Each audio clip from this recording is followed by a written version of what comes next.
Game Week 9 kicks off on Friday, but the transfers are already flowing. So no matter which position you're looking to make some transfer moves in, we've got all of the data covered in this week's Buy, Sell, Keep, Avoid.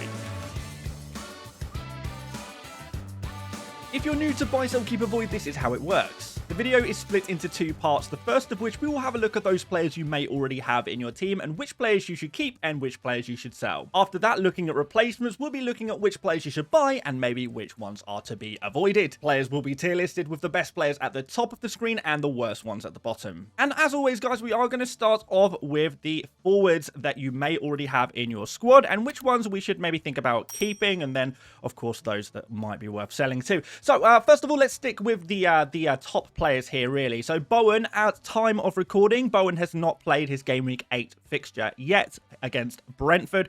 However, there's some good fixtures coming up for him. We've got Leeds here, we've got Burnley here, and even Bournemouth, maybe a bit of a blip in Game Week 8. Maybe some fragility shown in that game. So maybe there could be some results there as well. Of course, West Ham with the new manager bounce, we're not sure what to expect from them, but what we do expect is Bowen to play as a central striker with Fulkrug out injured for the moment. And Leeds, as we have kind of seen in Game Week 8, is a nice opportunity for your forward. So would not be thinking about selling him, even if there are some other forwards you might be tempted by. Joao Pedro is still a player I would keep, given the fixtures are just so good right now. They really are very strong. I think once Enzo is back for Chelsea, they will be very much improved in attack, and that will allow someone to create for Joao Pedro, because right now it seems that maybe Joao Pedro is the guy maybe trying to create for his teammates a little bit, but we do need to see an uptick in his form if we are going to keep him in the longer term. If he can't perform against Sunderland at home, then I think this is maybe his final chance and might even be worth selling before those Wolves and Burnley games.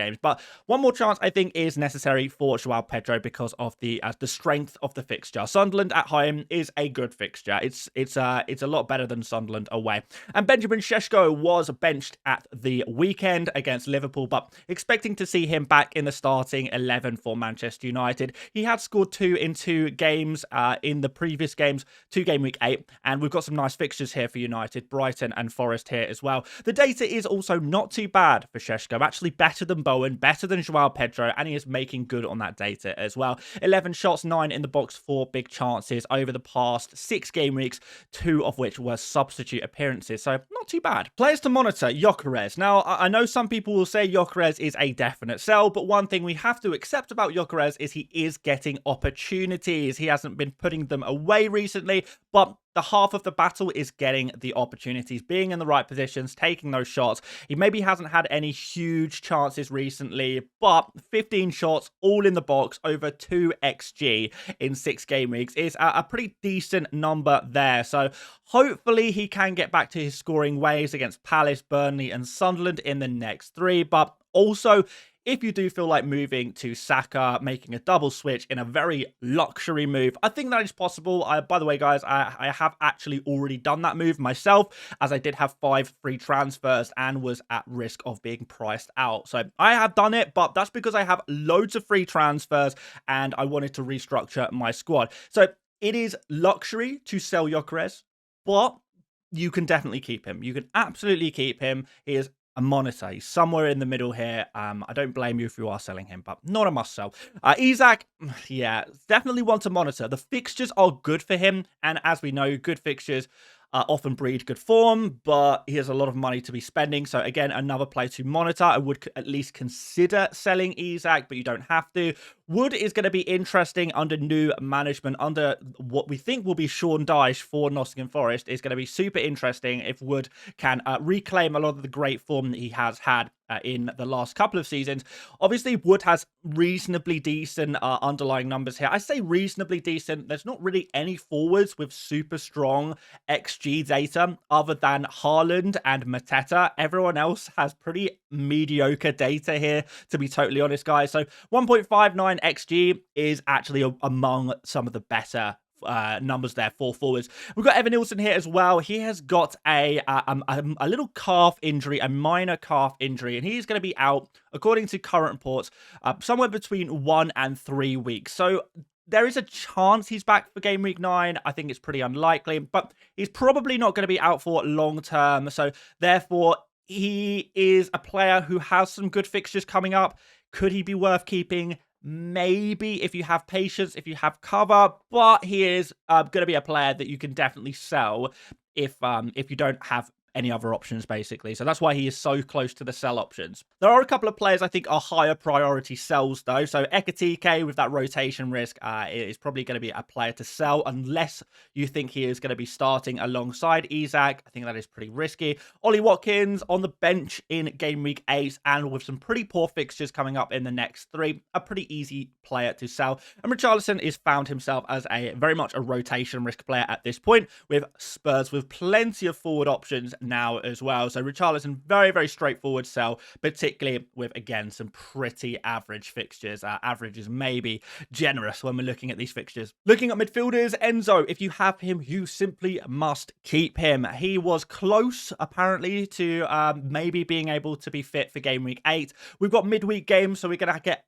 probably a couple of Enzo injury updates between now and the game week 9 deadline. So plenty of time to kind of work out if Enzo is going to be available or not for our FPL teams for game week 9. But regardless, if he is close, at least, maybe even, able to play on the bench or very close in game week 9, I still think he is going to be worth keeping, because I think from game week 10, 11, 12, these fixtures are pretty good for Chelsea as well. Very good from 11 in particular. So there's no way I'd be looking to sell Enzo. Palmer's going to be out for another 5 weeks, 5 game weeks, 4 or 5 game weeks-ish.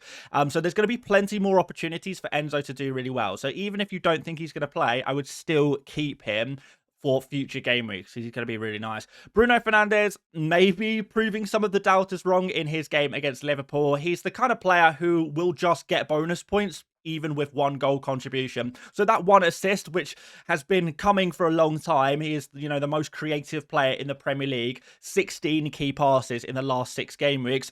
He finally got his assist, which is very, very nice indeed. We believe he is still on penalties, according to reports as well. We've got nice fixtures for Man United, Brighton and Nottingham Forest, and he's still doing very well for those defensive contribution points as well. Not necessarily picking up the whole 12, but he is getting at least close in each game. He's either getting it or getting close. So positive signs there from defensive contribution perspective as well. It also came close to scoring, actually, against Liverpool, which should be noted too. So Bruno, I think, absolutely fine to keep. Still a very, very decent pick. And, if you haven't got Bruno yet, you can now get him for the cut price of 8.9 million. Yes, he has dropped in price. Kudus, another player I would keep, certainly for the Everton game. Spurs have actually been a lot better away from home this season. So I don't know if that's going to play into Kudus' hands. Branthwaite, we have the reports that he is going to be out for a lot longer than initially feared. So again, we're going to see Spurs against a slightly weaker Everton defence that we've kind of seen as a pretty average defence all season. So there's nothing wrong with this fixture. Plus, Spurs better away from home. This probably plays into Kudus' favour. And although Kudus did blank in game week 8, he put in a brilliant cross and got a second assist rather than an actual assist in game week 8. And also had a goal disallowed for an offside. So still looking reasonably hot. I would say, yeah. So going to our monitors, Grealish is now going to be back in action and available to play at home against Spurs. We've got Sunderland there in game week 10 as well. So maybe some okay fixtures. There's nothing amazing here in this fixture run, but there are some okay fixtures here for Grealish. No need to rush him out unless there is a one particular player you desperately need in your team, and selling, someone like Grealish is the only way to do it. Salah is interesting. His underlying numbers, his data is actually really improving over the last few game weeks, but what hasn't improved is his form. We can't really say that Salah is in good form, but we can say that his data is pretty decent. So he is still a monitor if he is your only way to get to certain players that you really want. For example, if you really want to get Haaland, you really want to get Saka, something like that, and selling Salah is the only way to do it, then do it. But Salah is not going to be an awful, terrible, horrendous pick. Might not be value for money, but he can definitely get some results against the likes of Brentford, Villa, and Forest in the next 4.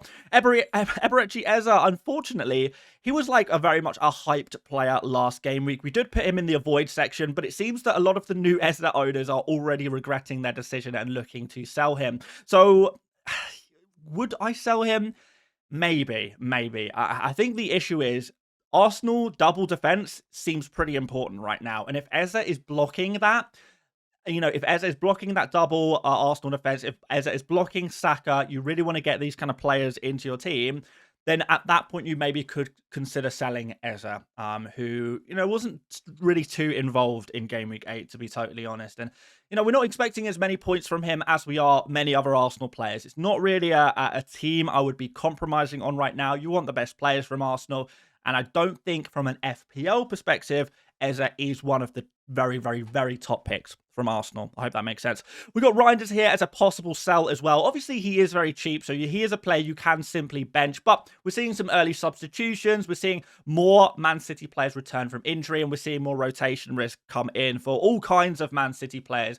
And generally speaking, it seems like the Man City is the Erling Haaland show right now. No other Man City attackers are involved. In fact, going into the sell category, we've got Phil Foden here, and over the last 3 game weeks, which have been really nice fixtures for Man City, Reinders, Foden, completely uninvolved in any Man City goals, which is quite concerning. Now, whilst Reinders can be benched if you're not fully convinced by him, someone like Foden, who is 8.1 million, is maybe a player that you'd be more willing to sell in a time like this. I think the fixtures for Man City are not actually brilliant coming up, so it could be a nice jumping off point for some of these Man City players. Doku as well. We see a little bit of rotation risk from him. We're seeing early subs from him. And with the fixtures, that rotation risk, and the fact that, nobody's involved other than Haaland, I think these are the kind of players I'd be looking to sell. And Gravenberch, here's twisted his ankle. That could be, depending on if it's a sprain, how bad the injury is, that could be various degrees of length out of football, spanning from a few days to a few weeks to potentially months. He hasn't had a scan yet, so we don't know the update on Gravenberch, but honestly, I would maybe use this as an opportunity to sell him, upgrade to something else. If, at minimum, he's out for 1 game week, that's probably enough reason to sell him because he's not crazy high on DEFCON. His underlying numbers are really, really weak compared to, all of the other players that you see on this list. So I think he would be a player I would be looking to sell this game week. Okay, defenders, Senesi, gotta keep him. Nottingham Forest at home next. That's a really nice fixture for him and still doing crazy, crazy good for DEFCON, even if Bournemouth did have their first defensive blip of the season. Mark Gay are definitely a player to keep. Arsenal away is not a fixture you're going to want to play Gay in. Probably you're going to want to bench him, but after that, I think those Crystal Palace defenders are going to be really useful, so I would not be selling those Crystal Palace defenders. And Gay, by the way, continues to find ways of scamming FPL points. He keeps getting these crazy goals and assists that are, you would never expect from him. Whether that's winning a penalty or scoring an absolute screamer, he just has that knack at the moment of getting FPL points. So after the Arsenal game, he's going to be a useful FPL asset to have in your squad. We've also got Anderson here. We're not sure how long he is going to be out for. It is a grade 1 hamstring tear for Anderson, and really that could be as little as a few days to a week. Usually a grade 1 hamstring tear, you're not going to see a player out for more than a couple of game weeks. So Newcastle away, you probably weren't planning on playing Anderson in that game anyway. There's a good chance you do miss Wolves or maybe Everton as well. But game week 12 against Sunderland, you're going to have him back by that point. And I think Anderson, with his DEFCON, with Fulham being an okay defence, certainly in the easier fixtures for 4.5, he's going to be a very good value for money defender in your squad. So I would be trying to keep him if possible because the injury is not super serious or anything like that. We're not going to see him out for too long. Now, our next 3 players are basically players that you should probably keep unless they are blocking you from an Arsenal defender. So Tarkowski, Virgil and Gvardiol, they are all fine. They're okay. They're absolutely fine picks, but none of them are really particularly good value for money right now, you would say. Even Gvardiol, not safe from that rotation risk as we saw in Game Week 8. So if you are looking to get an Arsenal defender, you don't have that triple Arsenal yet, and you have Tarkowski, Virgil or Gvardiol, and that is your way to get to an Arsenal defender, those are the kind of situations I would be looking at selling these guys. But if you already have your Arsenal, you already have, a squad you're fairly content with, I don't think there's any strong need to sell any of these 3 defenders. Milenkovic is interesting. Now, if Sean Dyche is coming to Nottingham Forest, then Nottingham Forest defensively are going to be back. They are going to see a real improvement in their clean sheets, in their defensive contributions because of the style of manager that we know Sean Dyche is. So, even though the fixtures aren't brilliant, I think there is potential we could start to see some value from Forest defenders soon. So if you do still have them in your squad, unless they are blocking you from Arsenal defenders, there is maybe some argument to keep them, but they're still going to be pretty low in the monitor category and potential sells. The players I really would look to sell are basically these defenders with poor fixtures that are very popular. So Van de Ven, Pedro Porro, Konsa, weak for defensive contributions with weak fixtures and really not too much attacking threat. These are players I would be very, very comfortable with selling right now with really no hesitation whatsoever. So going to be some pretty nice defensive moves we can make. We're going to go through a lot of really nice, interesting defenders that you guys are going to have to pick from. But these Spurs defenders, Aston Villa defenders, that's kind of where I'd be looking to get rid. And by the way, guys, if you are enjoying the video, make sure you drop a like. Massively helps out the channel. And do subscribe as well to the channel, or you might just pick yourself up a yellow card. 2 of them, and you'll be banned from watching the next Buy, Sell, Keep, Avoid video. So leave a like, subscribe. Cheers, guys. Right, on to forwards to buy. Haaland at the top once again. The only essential striker, really. And honestly, I'm going to keep putting him in these videos because outside of Haaland, I don't think anyone is really essential in the forward position. I don't think anyone is crazy, crazy good. We spoke earlier in the video about how really only Haaland and Mateta are putting up genuinely good underlying numbers, who are putting, scoring a lot of goals as well. Outside of that, there's nothing crazy going on other than maybe Voltemada, who, whilst he is overperforming a little bit, he is still putting up some decent XG here. Now, I'm not sure if he's going to be on the next penalty or whether it's going to be Gordon, but pretty decent fixtures. I don't think Fulham at home is the perfect fixture, and I don't think Newcastle are fully clicking in attack yet. However, if Newcastle are going to score 1 goal in this game, you do fancy Nick Voltemada to be the guy to score it. He seems very, very confident right now, very, very clinical as well, which is good to see. So he's still very much a forward I am interested in. Haaland, Voltemada were the top 2 forwards I had in the buy section in last week's Buy, Sell, Keep, Avoid video, and they're going to stay here once again. 3 goals scored between those 2 players, so congrats if you bought either of those. The third forward in last week's Buy, Sell, Keep, Avoid video for buys was actually Mateta. So actually, we had a pretty successful video last week with, was that 6 goals between the 3 buys for the forward section. But Mateta is not going to make the top 3 for me this week. I'm going to put Danny Welbeck in here, and the main reason is because I wanted to try and find a forward slightly cheaper. Welbeck has been starting the last couple of games. He's kind of gone under the radar with 4 goals in 6 game weeks, which is, pretty mad. It is a very big overperformance, but we know that he is a penalty taker when he is on the pitch for Brighton. We've got the likes of Man United, Leeds, Crystal Palace, Brentford. These are okay fixtures. Certainly Leeds and Brentford we like quite a lot for those fixtures. So if you're looking for a cheap differential forward, then maybe Welbeck is the player to go for. If not, then you're probably going to go all the way down to 4.5, because really below Welbeck there's not really too much that's very interesting right now, other than maybe a 4.5 million forward who, don't worry, we're going to get to. But first of all, Mateta, and he's not completely out of the game, but I do not expect anything from him against Arsenal. And I really, really mean that. Arsenal away from home, this is a nightmare fixture for any forward, no matter how many goals you managed to score in the previous game week. Now, Mateta, interesting facts for you. In game week 8, he became one of the first instances I have ever seen in the history of football that in fact, maybe the first one I can think of where a player has scored a hat-trick and underperformed their XG. Yes, Mateta had several open goal opportunities in that game against Bournemouth, and he did manage to knock 2 of them in, as well as scoring a penalty towards the end of the game as well. One of the goals pretty much just bounced off him to find the back of the net. But yeah, he had some insanely high XG chances in that game against Bournemouth, and as such, it has really pushed up his underlying numbers to pretty much crazy numbers. So he's now at 7.21 XG in the last 6 game weeks, but like 3.5 of that was in game week 8 alone. So just be aware of that, but also be aware that his underlying data was already good. So he's still going to be a really nice pick.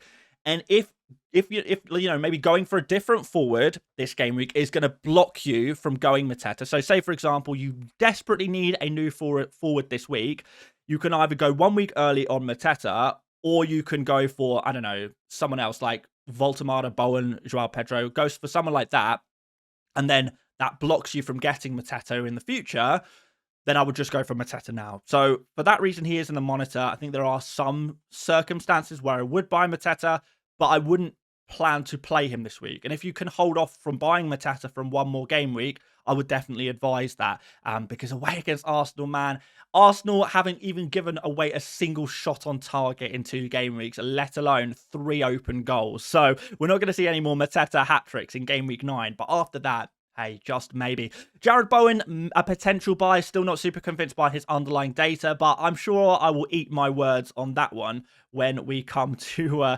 tonight's fixture that you guys may have watched by the time this video or by the time you're watching this video. Joao Pedro, one to monitor, maybe not to buy at this point. If you have him, great, but I don't think I would buy Joao Pedro. Kruppi Jr., if you really fancy taking a punt on the 4.5 million man, you need a player maybe just for game week 9, then he could be your guy.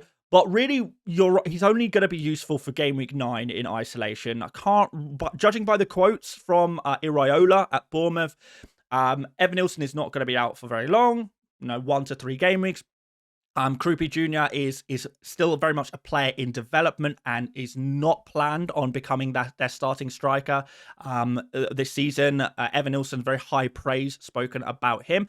So Kruppi Jr., very much a project player, and even if he does, he's going to have to do a lot to have any chance of staying in the starting 11 when Evan Nilsson is back. I think that's pretty unlikely by what we know. But hey, look, nice cheap pick if you need a player just for game week 9. Why not? Why not? But in most circumstances, Kruppi Jr. is going to be just a player who sits in the last spot on your bench. In a few weeks, he will be a player who plays very, very few minutes. And at that point, you may as well just go for a 4.3 million forward. So, yeah, it depends. What's more valuable for you? Game week 9 in isolation or 0.2 million in a budget to spend elsewhere? So that's going to be down to the individual. Gyökeres avoid. I think if you're going for the triple Arsenal right now, Gyökeres is not going to be a part of that anymore. There are, you've got Raya, Gabriel, Timber, Saliba, Calafiori, Saka. All of these players I would probably pick before Gyökeres. So if you're looking to go for an Arsenal triple up, I wouldn't have Gyökeres as part of that right now. The form is just not there. That's not to say Gyökeres is a sell, but, if you have an opportunity to get a fresh Arsenal player, it's not going to be him. Calvert-Lewin, still an avoid. Still not seeing the hype on that one. And Ekitike, until he can find himself nailed on for Liverpool, if that happens, he is going to be an avoid because of that rotation risk. Midfielders, if you don't have Semenyo yet, what are you waiting for? He's still top of the buy section, although his underlying data is beginning to drop off a little bit. Just wanted to warn you guys about that. Saka is very much a decent buy. Good fixtures coming up. Interestingly, Crystal Palace, even though they're an okay defense, maybe a mid-table defense right now, Crystal Palace do concede a fair few goals to players playing in the wing position. So maybe Saka is going to have an opportunity as a winger, cutting in, scoring potentially. By the way, I haven't mentioned this. I don't actually think Saka is going to take the next penalty. Even though I've bought Saka for Gyökeres, it seems like that Gyökeres will take the next penalty. Everyone at the club is basically saying we're really, really rooting for Gyökeres. We want him to score. And it sounds like they're going to give him the next penalty to try and help with his confidence. So don't expect penalties from Saka immediately, at least. But if Gyökeres does take a penalty, there's a very good chance that Saka was the guy to win it. If you're looking for a cheaper midfielder, Caicedo is maybe a potential buy. But if Enzo is available, I would go for Enzo. So we'd swap Enzo with Caicedo. But until we get a decent update on Enzo's injury status, he is going to go in the monitor section for now. But I think as soon as Enzo is cleared available, he's a buy. He's immediately a buy, and very important buy as well, given these fixtures, given the form, given Palmer out for a little while longer. And Burmo, maybe a player to consider. He's had some decent underlying data this season, maybe coming into his own a little bit against Liverpool. We saw some flashes of what could be from Mbeumo, and maybe Manchester United are turning a corner here. Maybe, and Mbeumo could be a big part of that. Cody Gakpo looks like the biggest threat from Liverpool's attack at the moment, strangely, and there's some good fixtures coming up for Liverpool. So whilst Isak and Salah might be disappointing, Ekitike sat on the bench, Gakpo could maybe be the answer there from that Liverpool team. And Neto, a little bit risky. Yes, he did very well in game week 8, but we've not seen too much from him in games before that. So I'd be a little bit cautious about Neto, but Again, Chelsea have brilliant fixtures. If you want to take a punt on a Chelsea midfielder, you don't like Caicedo, maybe Enzo is confirmed out, you have that extra money to go for Neto. It's an interesting pick. It's certainly an interesting pick. Kudus is going to be an avoid, a keep but an avoid, because I think the fixtures coming up are beginning to get a little bit weaker. So we're going to probably start moving towards some other midfielders in the near future. Ismail Assar, probably not going to buy him ahead of Arsenal away, given that there are a few other decent midfield options. It's not like Mateta, where there are so few forward options. Sarr can wait one more week, to be fair. And Declan Rice, avoid, just like Gyökeres. If you're buying new Arsenal players in general, then, you know, you got to make sure they're the best ones. Rice has very little goal threat, just 4 shots in 6 game weeks, 10 key passes, but not a huge amount of XA.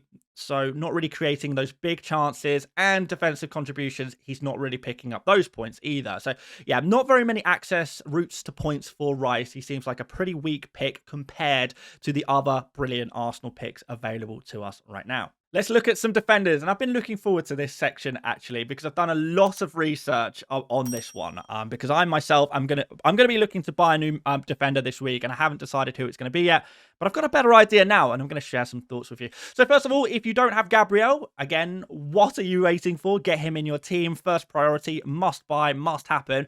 If you've got another Arsenal slot in your team, you can maybe double up with Jurrien Timber. These are both the top defenders to have in your squad right now. Senesi, still for me, the next best option after the Arsenal defenders of a defender that you should have in your squad. Forest up next, pretty decent, but I would try and make sure you have cover for game week 10 if at all possible. So Senesi, really nice defensive contribution machine, beast, had his best defensive contribution game actually against Crystal Palace in game week 8. It's just a shame about all of the goals conceded too. But a lot of you guys are going to have your Arsenal sorted. You're going to have Senesi in your team already. So who next? So if you have those players in the above section sorted, covered, then these are going to be the kind of players you're looking at buying, primarily from either Chelsea or Newcastle. And that's simply because they have the best fixtures, particularly from a defensive perspective. So really like the fixtures for both Chelsea and Newcastle for the next, for Newcastle in particular, you're looking at like 15 game weeks of very, very good fixtures, with only the odd fixture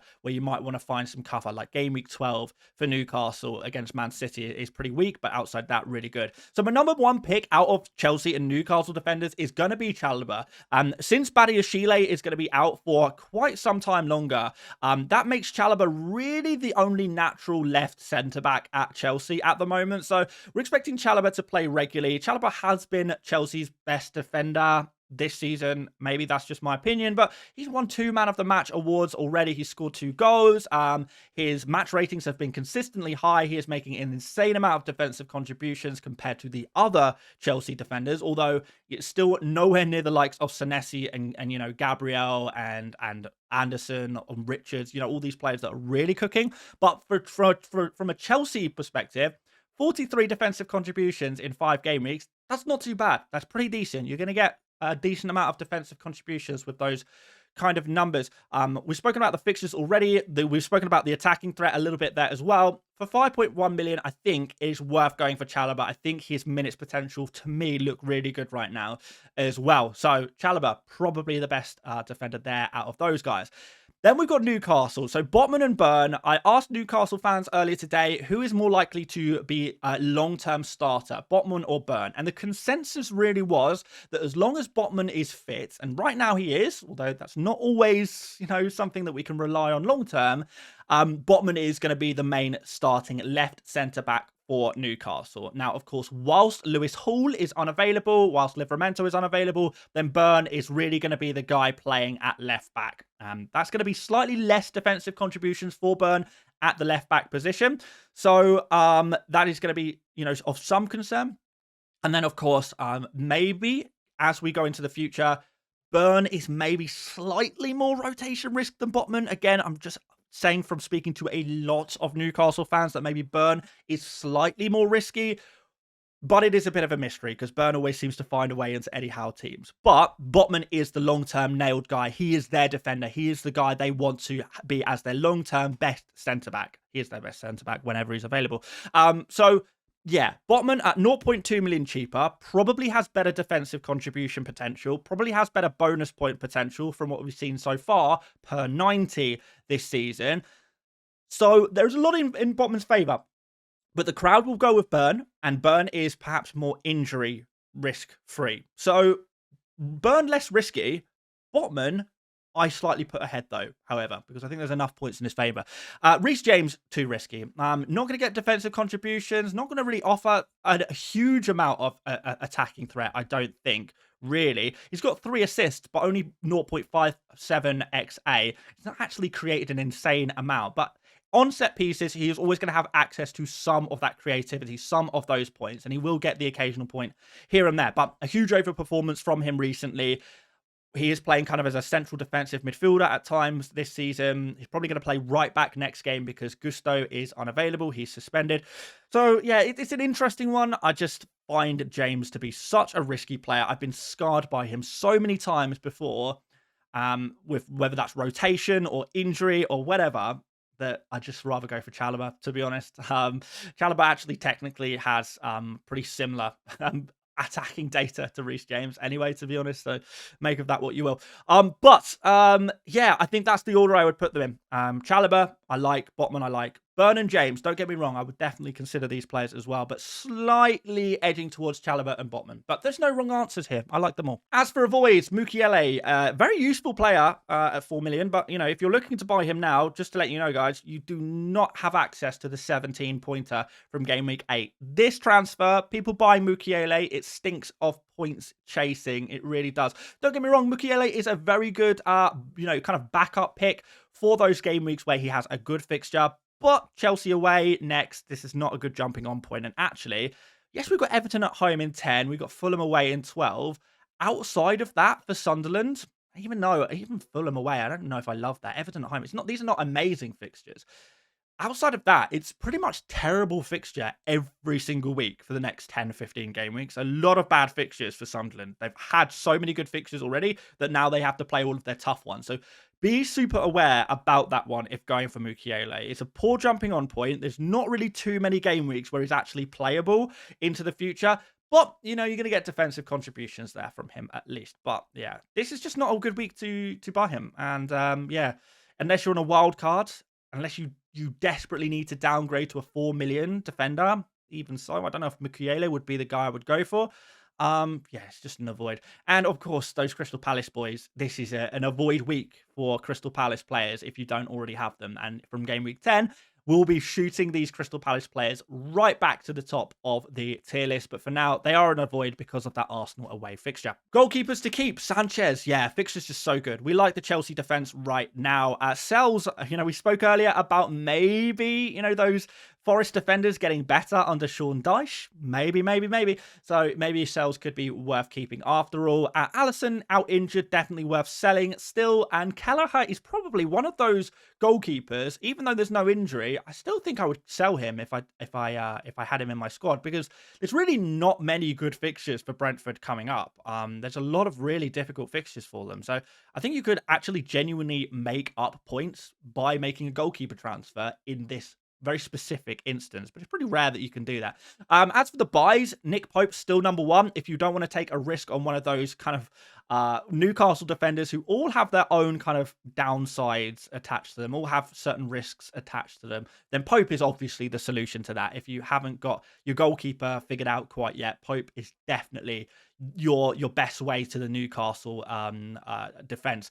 But if you have Raya in goal, you're not going to sell him. In fact, you could arguably say that Raya is still a buy as well, depending on what else you want to do with your defense there. As for avoids, Donnarumma, not going to provide value for money, particularly not in this fixture run. And Roofs, we spoke about Sunderland and how their fixtures get a lot worse, really, for the next 10, 15 game weeks. So therefore, Roofs, it is a very poor jumping on point for Sunderland defensive assets in general. Not going to be very many opportunities to play them. And if you're spending 4.6 on a goalkeeper, you'd hope to play them really most, if not every game week. So yeah, an avoid there. But those are all of the players I need to speak about in today's buy, sell, keep, avoid video. But let me know if I missed out on any players, any player I did not mention. Let me know in the comment section and I will give them a rating, buy, sell, keep, or avoid. If you enjoyed this video, drop a like. Do subscribe if you're new around here as well. Plenty more content to come throughout the week. And if you want to support the channel even more, you can become a member of the channel where you will get access to team ratings from myself every single game week in a weekly members live stream. You get access to the 100 Experts Discord server and many more amazing benefits of becoming a member of the channel. So think about clicking that join button. Check it out. See what you think. Maybe it is up your street. But until next time, guys, I'll see you later, mates.